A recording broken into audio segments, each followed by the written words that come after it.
Olá, esse é o nosso trabalho sobre processamento de RNA com foco em splicing, e ele é de biologia molecular, feito pela Rafaela Moro, Brenda Parlatro e Eduarda Dutra. O que é o splicing? O splicing alternativo, ele é um processo pelo qual um único gene ele pode gerar diferentes versões de RNAs mensageiros, resultando em múltiplas proteínas, a partir de um único transcrito primário. Esse processo do splicing, ele basicamente acontece dentro do núcleo da célula, e o pré-RNA mensageiro, ele possui exons e introns. Eles são modificados para que a gente afaste os introns e una os exons. No caso do splicing alternativo, diferentes combinações de exons pode gerar, ela pode ser unida para que gere diferentes variações de RNAs mensageiros. Bom, a regulação splicing ela é crucial na expressão gênica e diversidade proteica. Eles podem ser influenciados por diversos fatores, como o tipo celular, o estágio de desenvolvimento, sexo, ou até mesmo por estímulos externos. Por exemplo, certos exons, enfim, eles podem ser incluídos ou excluídos, o que pode alterar a proteína final. Em humanos, mais de 60% dos genes utilizam o splicing alternativo, o que gera diferentes proteínas funcionais, já que um erro pode acabar ocorrendo a produção de proteínas defeituosas, o que tem muita relação, associa a várias doenças, como a esclerose lateral e a distrofia miotônica. O splicing alternativo, como eu tinha falado antes, ele é fundamental para regulação da expressão gênica e diversidade proteica. E em Drosophila, que é a mosca da fruta, esse processo ele é estudado bem a fundo, com relação em determinação do sexo e a compensação da dosagem. A determinação do sexo em Drosophila, ela é controlada por uma cascata de eventos de splicing alternativo, onde diferentes genes regulam o splicing de seus próprios transcritos, o que resulta na produção de proteínas que determinam as características sexuais. O splicing também ele regula outros processos, como a transposição do elemento P em Drosophila melanogaster. A transposase, que é a enzima que facilita a transposição, ela é expressa apenas nas células germinativas, onde o splicing de um intron específico ele vai ser ativado. Nas células somáticas, o intron ele é retido, resultando em proteína truncada, o que impede a transposição. Esse splicing específico ele é controlado por uma proteína, HRP48 e PSI.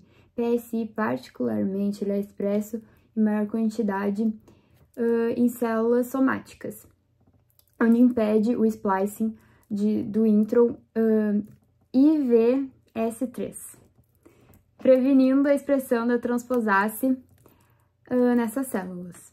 Bom, esses exemplos eles demonstram então como o splicing alternativo ele é essencial para a regulação de processos biológicos críticos, como a determinação do sexo e a função dos elementos genéticos móveis. E além disso também ele mostra como a expressão de proteínas específicas podem ser controladas de uma forma precisa em diferentes tipos celulares. Eu vou falar um pouco dos splicings dos vertebrados. Ele não possui um padrão fixo, mas sim um controle altamente regulado, o que gera uma vasta gama de RNAs e resulta na melhora da funcionalidade do sistema dos vertebrados. Eu também vou falar um pouco sobre as tropomiosinas alfa e beta. O splicing alternativo produz um processo que transforma as tropomiosinas, que são as proteínas responsáveis pela regulação da contração muscular, em diferentes formas, que são chamadas isoformas.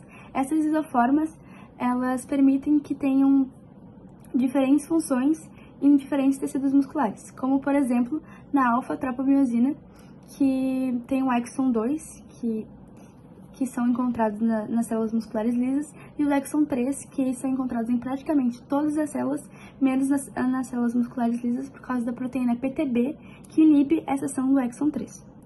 E nas beta-tropomiosina tem o exon 7, que que são encontrados exclusivamente nas células musculares.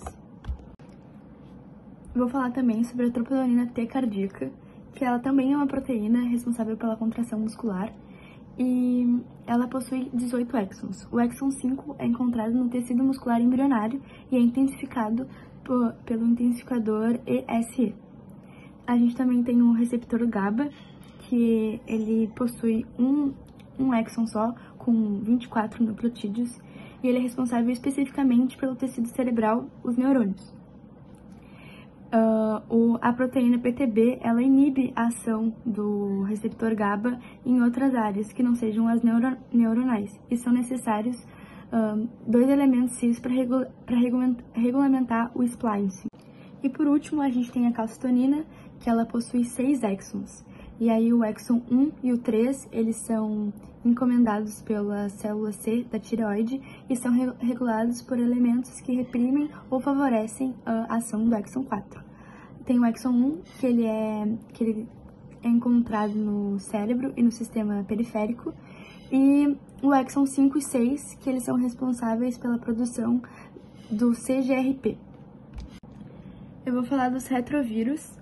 Um dos exemplos dele é o HIV, que eles são emendados para gerar proteínas essenciais, e parte do pré-RNA não acontece o splicing, para que aconteça a transcrição reversa. Alguns dos reguladores do splicing dos retrovírus são o NRS, que ele inibe o ESE, e o ESS, que favorecem o splicing. Eu vou falar sobre o papel do sítio de emenda fraco, que é essencial no splicing alternativo. Ele permite que o pré-RNA mensageiro escolha diferentes vias de emenda. E a sua fraqueza, ela depende muito de alguns fatores, como a força do sítio, o tamanho de exons e introns, intensificadores e silenciadores, e também a estrutura secundária. Aprofundando um pouco, falando um pouquinho de cada um e sua função, o tamanho do exon varia de menor ou maior. Os menores, eles têm dificuldade de reconhecimento, do seu reconhecimento, e favorecem a regulação do uso. Os maiores, eles têm fácil reconhecimento, mas eles dependem muito da força do sítio e dos reguladores de exons. Os intensificadores, eles fazem parte da inclusão de exons e os silenciadores da inibição. Então, juntos, eles regulam o splicing alternativo, mantendo um equilíbrio. A estrutura secundária, ela regula o splicing ao sequestrar sítios de splicing ou elementos reguladores, criando locais de ligação para proteínas, ou diminuem a distância entre elementos distais, facilitando a sua interação. Bom, agora falando um pouco sobre proteínas, eu vou começar falando sobre a proteína SR, que ela define e regula exons e introns, porque elas possuem 2 domínios: os domínios de ligação ao RNA e os domínios ricos em seranina e arginina, que facilita na interação proteína-proteína.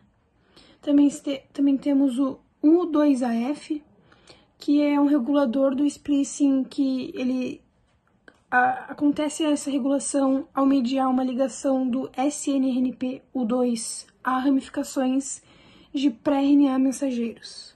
Também temos proteínas HNRNP, que regulam o splicing e favorece a plasticidade e controle no processamento do RNA.